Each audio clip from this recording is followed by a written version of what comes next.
আমরা আজকে অপটেটিভ সেন্টেন্সের ন্যারেশন চেঞ্জ সম্পর্কে আলোচনা করব।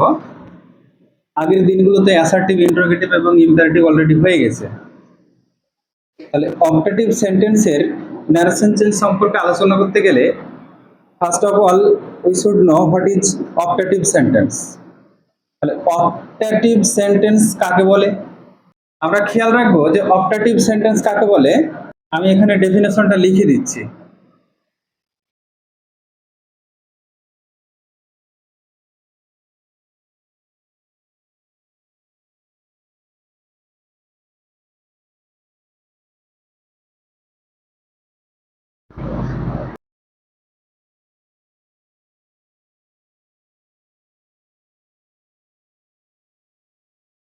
তাহলে প্রথমে আমরা অপটেটিভ সেন্টেন্সটা বুঝে নিই। আমি লিখলাম অপটেটিভ সেন্টেন্সের ডেফিনেশন, যে অপটেটিভ সেন্টেন্স কাকে বলে। A sentence that expresses a wish, prayer, blessing, curse or strong desire is called an optative sentence. অর্থাৎ যে সেন্টেন্স কোনো উইশ ইচ্ছা, প্রেয়ার প্রার্থনা, ব্লেসিংস আশীর্বাদ, কার্স অভিশাপ, অর স্ট্রং ডিজায়ার অথবা কোনো আকাঙ্ক্ষা, একেবারে শক্তিশালী কোনো আকাঙ্ক্ষা প্রকাশ করে, তাকে বলা হয় অপটেটিভ সেন্টেন্স। তাহলে আমরা যদি একটু খেয়াল করি সেন্টেন্সটার দিকে, তাহলে বুঝতে পারবো যে অপটেটিভ সেন্টেন্স এমনই একটা সেন্টেন্স যে সেন্টেন্স আমাদের মনের কোনো ইচ্ছে বা কোনো আকাঙ্ক্ষা বা কোনো প্রার্থনা প্রকাশ করে, সেই সেন্টেন্সটাকে বলা হচ্ছে অপটেটিভ সেন্টেন্স। তাহলে এই অপটেটিভ সেন্টেন্স যখন থাকবে রিপোর্টেড স্পিচের মধ্যে, তখন কিভাবে আমরা সেই রিপোর্টেড স্পিচ অর্থাৎ ডাইরেক্ট স্পিচ থেকে ইনডাইরেক্ট স্পিচ করব, খুব সহজ নিয়ম বলছি আমি একটা, তাহলে হয়ে যাবে। এটা লেখা হয়েছে। এইমাত্র অপটেটিভ সেন্টেন্সের ডেফিনেশনটা আমরা জেনে নিলাম। এইবারে এই যে একটা ন্যারেশন চেঞ্জ অর্থাৎ ডাইরেক্ট স্পিচ থেকে ইনডাইরেক্ট স্পিচ করার সময়ে রিপোর্টেড স্পিচের মধ্যে যে সেন্টেন্সটা থাকে, সেই সেন্টেন্সটা যদি অপটেটিভ হয় তাহলে কিভাবে মানে ডাইরেক্ট থেকে ইনডাইরেক্ট করব। আমি এখানে একটা জিনিস লিখে দিচ্ছি তোমাদের, যে প্রথমে কি করব, আমরা সাবজেক্ট লিখব। সাবজেক্টের পরে কি লিখতে হয়, এখানে অপটেটিভ ভার্ব লিখবো আমরা। তাহলে অপটেটিভ ভার্ব আমি লিখেই দিচ্ছি ডাইরেক্ট, উইজ বা প্রেড। যদি প্রেজেন্ট থাকে তাহলে অবশ্যই আমরা উইজ এবং প্রে লিখব, plus that, plus subject, plus might. Sir কেন মাইট লিখলেন? কারণ সাধারণত মে থাকে, মে থেকে মাইট হবে। যদি প্রেজেন্ট থাকে রিপোর্টিং ভার্ব, তাহলে আমরা তখন এখানে মে রেখে দেব।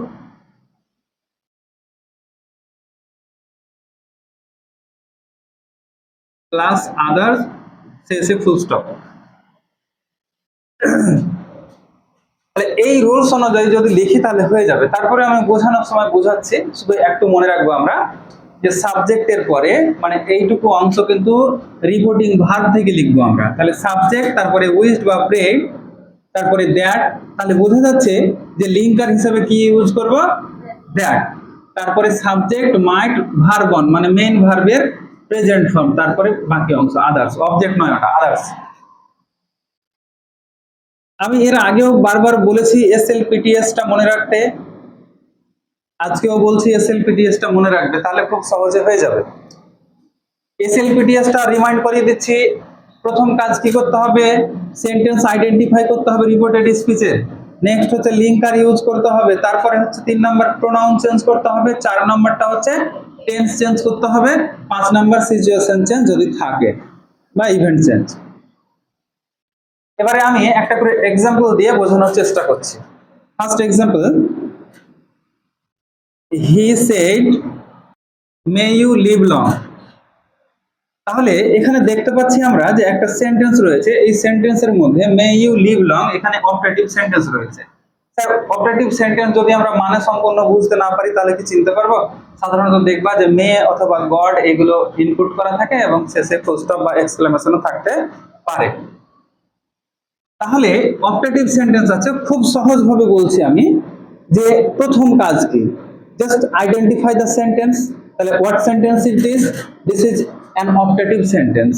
If the sentence in reported speech is optative, তাহলে কি করব আমরা, যে instead of said we will use was or prayed. তাহলে this is past tense. তাহলে আমরা এখানে কি করব, যেহেতু ইচ্ছা প্রকাশ করছে তাহলে wished লিখবো এখানে। তাহলে he wished, comma inverted comma তুলে দিয়ে দ্যাট লিখতে বলেছি, যে দ্যাট লিঙ্কার। দেখো সেকেন্ড হচ্ছে লিঙ্কার, লিঙ্কার কি ইউজ করব, যে অপারেটিভ সেন্টেন্স যদি থাকে কমা ইনভার্টেড কমা রিমুভ করে দ্যাট ইউজ করতে হবে। তাহলে দ্যাট ইউজ করলাম, আগে বুঝে নাও। দেখো দ্যাট, আচ্ছা দ্যাট এর পরে কি আছে, সাবজেক্ট, তারপরে মাইট, তারপরে ভার্বন, তারপরে আদার্স। তো চলো দেখে নাও এখানে প্রোনাউন চেঞ্জের বিষয় আছে না নেই। প্রোনাউন কিন্তু আছে। তাহলে এখানে ইউ বলেছে, ইউটা প্রোনাউন। তাহলে সেকেন্ড পারসন যদি থাকে তাহলে রিপোর্টিং ভার্বের অবজেক্টকে বোঝায়, অবজেক্টে কেউ নাই তাহলে কে, মনে মনে আমরা সব সময় ভাবি মি আছে এখানে।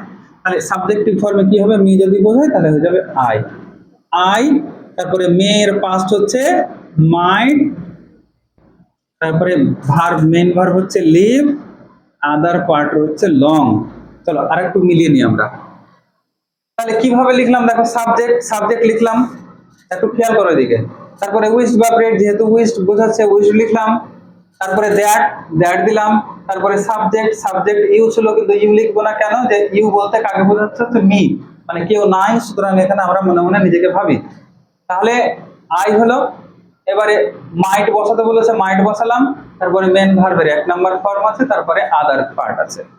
স্যার যদি আমি সূত্রটা মনে না রাখতে পারি তবুও কোনো সমস্যা নেই, সাবজেক্ট লিখো, তারপরে এই রিপোর্টিং ভার্বের জায়গায় অপারেটিভ ভার্ব অর্থাৎ যা প্রকাশ করছে, যদি তোমার উইশ প্রকাশ করে উইশ লিখবে, প্রেস হলে প্রে লিখবে।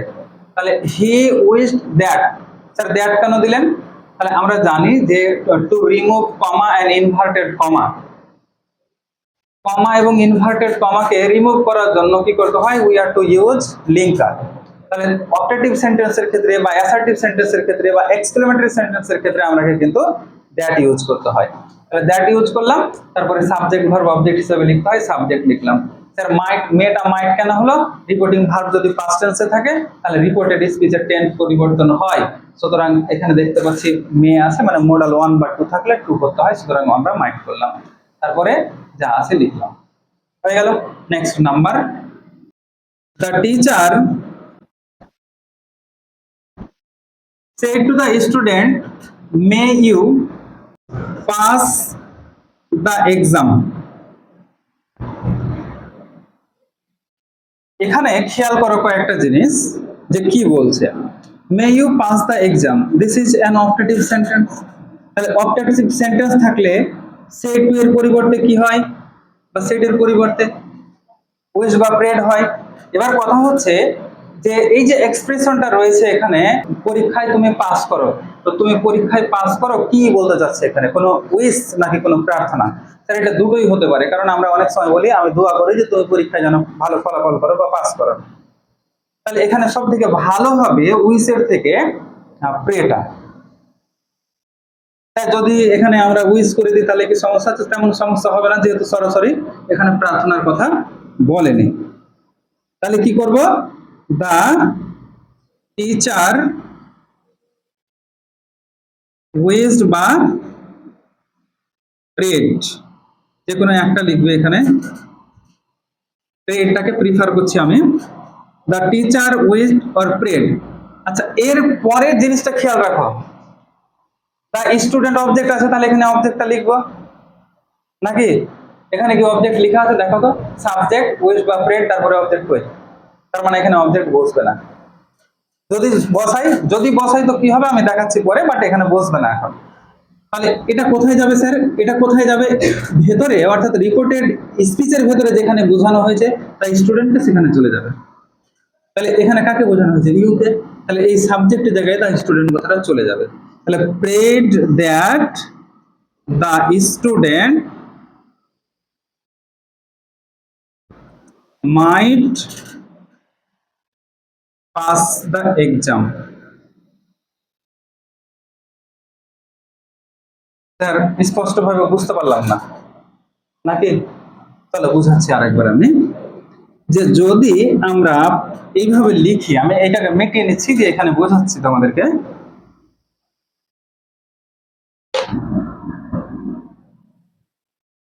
ধরে নাও যে আমি এটুকু লিখলাম, দ্য টিচার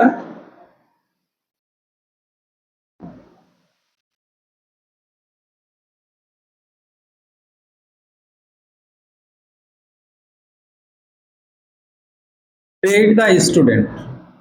আচ্ছা, the teacher prayed the student, তো একজন টিচার স্টুডেন্টের কাছে প্রার্থনা করবে কি? প্রার্থনা করবে না।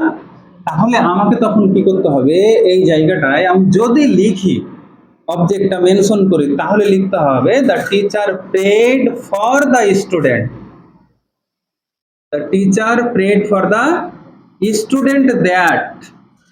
এবার সাবজেক্ট ইউ, ইউ বলতে কাকে বোঝানো হচ্ছে? Second person always refers to the object of reporting verb. তাহলে রিপোর্টিং ভার্বের অবজেক্টকে বোঝালো দ্য স্টুডেন্ট। তাহলে ছেলে না মেয়ে? সাধারণত আমরা ছেলে হিসেবে ধরি student.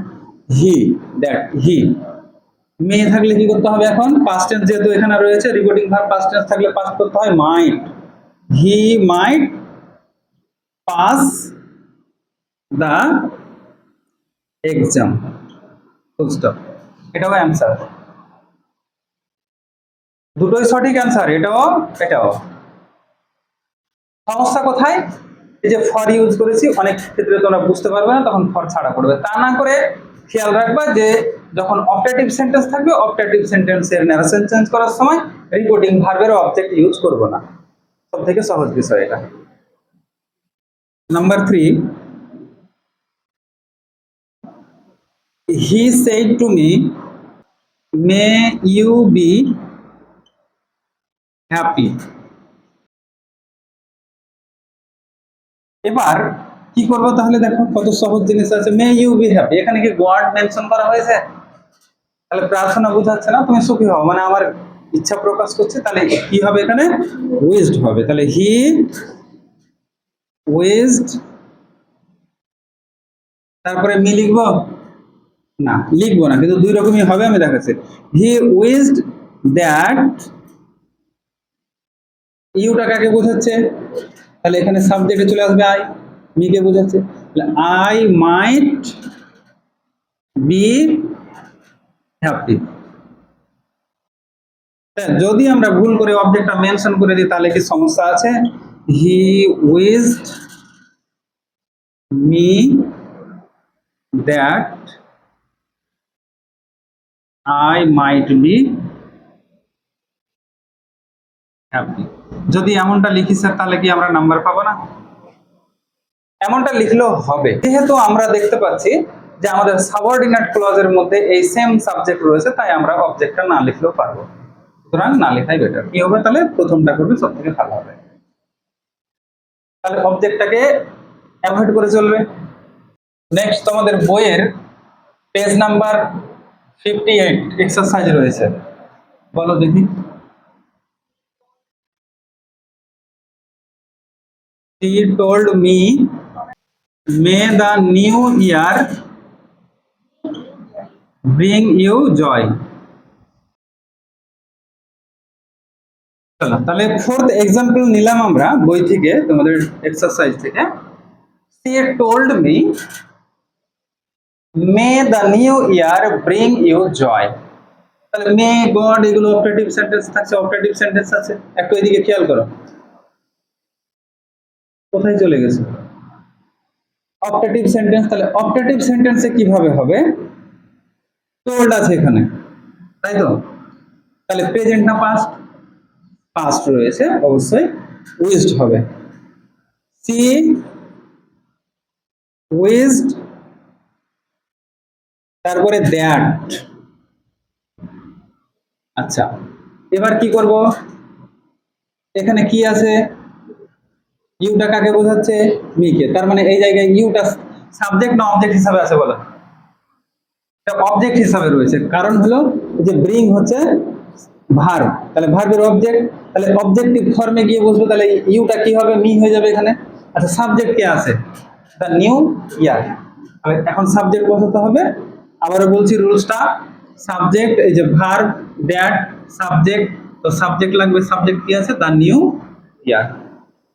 The new year might, may থেকে মাইট করলাম, মেন ভার্ব হচ্ছে ব্রিং, ইউটা কাকে বোঝালো, মি কে বোঝালো, সুতরাং মি হয়ে গেল, অবজেক্টে আছে তাই মি জয়, আমাদের অ্যান্সার হয়ে গেল। He wished that the new year might bring me joy. Next, the doctor said to the patient, may you recover soon. আচ্ছা, এক্ষেত্রে কি করবো স্যার, উইশ বা প্রে দুটোই করা যাবে, যে আমরা বলি যে তোমার তুমি তাড়াতাড়ি সুস্থ হও, মানে আমার ইচ্ছা প্রকাশ করছি, বা তোমাকে আল্লাহ সুস্থতা দান করুক, এরকম করে কিন্তু আমরা বলে থাকি কথাগুলো। তাহলে আমরা কি করবো, এখানে ডক্টর,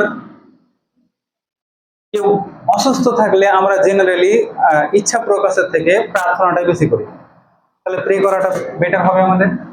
দা ডক্টর প্রেড, আচ্ছা প্রেড এর পরে কি প্রেড দ্য পেশেন্ট হবে না, তাহলে prayed that the patient might recover soon. চলো একটু বুঝিয়ে দিই, দেখো দ্য পেশেন্ট এই সেন্টেন্সের মধ্যে কোথায় আছে, কাকে বুঝিয়েছে, ইউ, তাহলে আমরা দ্য পেশেন্টকে অর্থাৎ এই অবজেক্টটাকে সরিয়ে ইউ এর জায়গায় নিয়ে চলে গেলাম, যেহেতু ইউ এখানে সাবজেক্ট রয়েছে তাই সাবজেক্টের সাবজেক্টিভ ফর্মে থেকে গেল কি, আর যদি অবজেক্টিভ ফর্মেও হতো তবুও এর অবজেক্টিভ ফর্ম সেম থাকতো, কেন, যে আমরা সাবজেক্টিভ ফর্ম এবং অবজেক্টিভ ফর্ম আলাদা দেখেছি প্রোনাউনের, কোনো নাউনের নয়। তাহলে অ্যান্সার কি পেলাম, the doctor prayed that the patient might recover soon. Sir যদি উইশড করে দিই ভুল করে, the doctor wish that the patient might recover soon, হ্যাঁ হবে, কিন্তু আবারও বলছি যে কেউ অসুস্থ থাকলে আমরা তার জন্য আমাদের মনের ইচ্ছা প্রকাশের থেকে বেশি প্রার্থনা করি। আচ্ছা, এবার যদি তোমরা বলো যে আমরা অবজেক্টটা দেব, তাহলে কি হবে, the doctor prayed for the patient, আমি লিখে দিচ্ছি, দেখো অ্যান্সারটা, the doctor prayed for the patient that he might, কেন মাইট হচ্ছে বুঝতে পারছো, যেহেতু রিপোর্টিং ভার্ব পাস্ট টেন্সে রয়েছে তাই পাস্ট হচ্ছে, মাইট রিকভার সুন। স্যার একটা প্রশ্ন আছে, প্রশ্নটা হলো যে আপনি পেশেন্টের পরিবর্তে হি লিখলেন, এখানে তো সিও হতে পারে, মেয়েও তো হতে পারে, ওটা না, যখন ইন জেনারেল আমরা কি নেব, যখন এরকম সংশয় থাকবে তখন সবসময় হি ইউজ করবো আমরা, মানে ম্যাসকুলিনকে প্রিফার করব, ফিমেনাইন নয়, বুঝতে পারলে। যেমন স্টুডেন্ট, ছাত্র হতে পারে ছাত্রীও হতে পারে, কিন্তু লেখার সময় আমরা কি করবো, হি ইউজ করব। নেক্সট এক্সাম্পল বলো, the saint said may peace prevail in the world. চলো, আচ্ছা এখানে কি হবে, উইশ না প্রে হবে, বলো। দ্য সেন্ট সেড, সাধু সন্ন্যাসী আর কি, সাধু বললেন, may peace prevail in the world, মানে কি পৃথিবী জুড়ে শান্তি ছেয়ে যাক। তো এটা ইচ্ছা না প্রার্থনা, তার ইচ্ছেও তো হতে পারে, তার প্রার্থনাও তো হতে পারে, সেন্ট ঈশ্বরের কাছে, আল্লাহর কাছে প্রার্থনা করছে, হে আল্লাহ পুরো বিশ্বে শান্তি ছেয়ে দাও, দুটোই হতে পারে, তো তখন দুটোই লিখতে পারে। তাহলে কি করবে, দা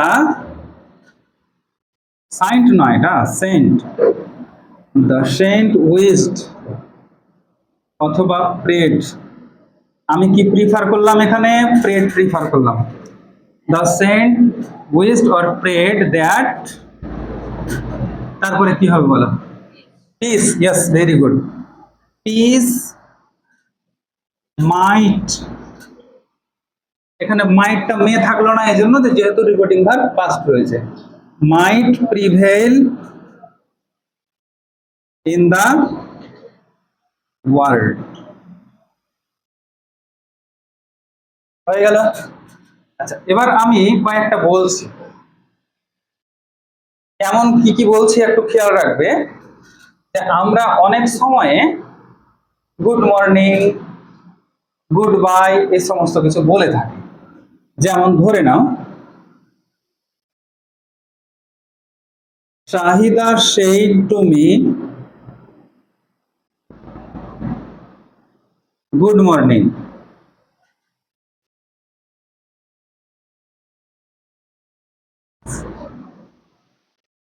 এবার গুড মর্নিংটা উইশ করি আমরা, তাহলে সেড টু এর জায়গায় কি হবে? উইশড হবে। অ্যান্সার কি পাবো? শাহিদা উইশ।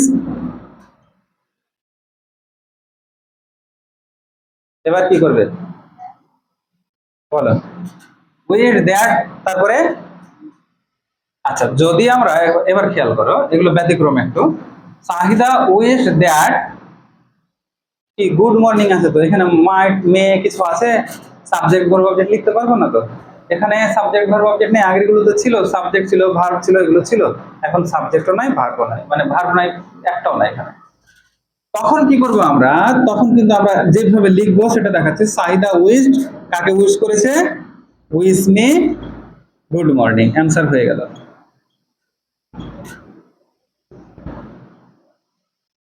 একটু বুঝবো বিষয়টা।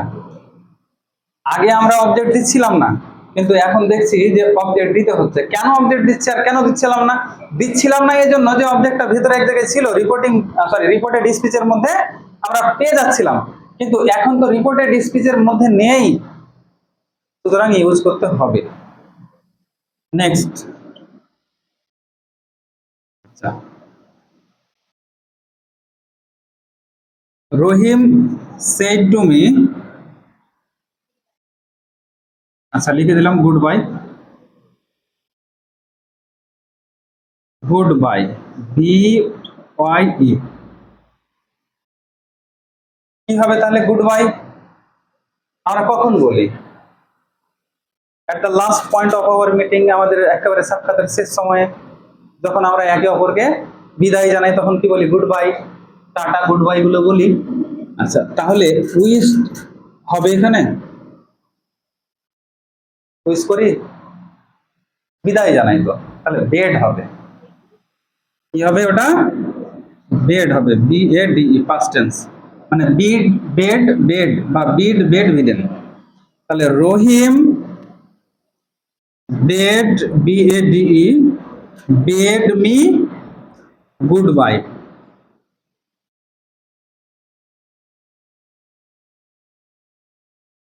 এইভাবে কিন্তু আমাকে এগুলো করতে হবে। তাহলে বোঝা গেল অপারেটিভ সেন্টেন্সে কি কিভাবে হবে। আমরা খেয়াল রাখবো যে অপারেটিভ সেন্টেন্সের ক্ষেত্রে রিপোর্টিং ভার্বের অবজেক্ট কখন বসাবো না? যখন রিপোর্টেড স্পিচের মধ্যে সেই পার্সনটা বা সেই ব্যক্তিটা থাকবে বা সেই জিনিসটা থাকবে। আর কখন বসাবো? যখন রিপোর্টেড স্পিচের মধ্যে ওই রিপোর্টিং ভার্বের অবজেক্টটাকে আর মেনশন করা থাকবে না, তখন আমরা অবজেক্টটা বসিয়ে নেব। এইটুকু আমাকে খেয়াল রাখতে হবে। বোঝা গেল না? কারো কোনো প্রশ্ন আছে বলো? নেই? আচ্ছা, ঠিক আছে, এরপরে তাহলে তোমরা প্র্যাকটিস করবে এগুলো। নেক্সট ডেতে আমরা অবশ্য আলোচনা করব এক্সক্লেমেটরি সেন্টেন্স নিয়ে।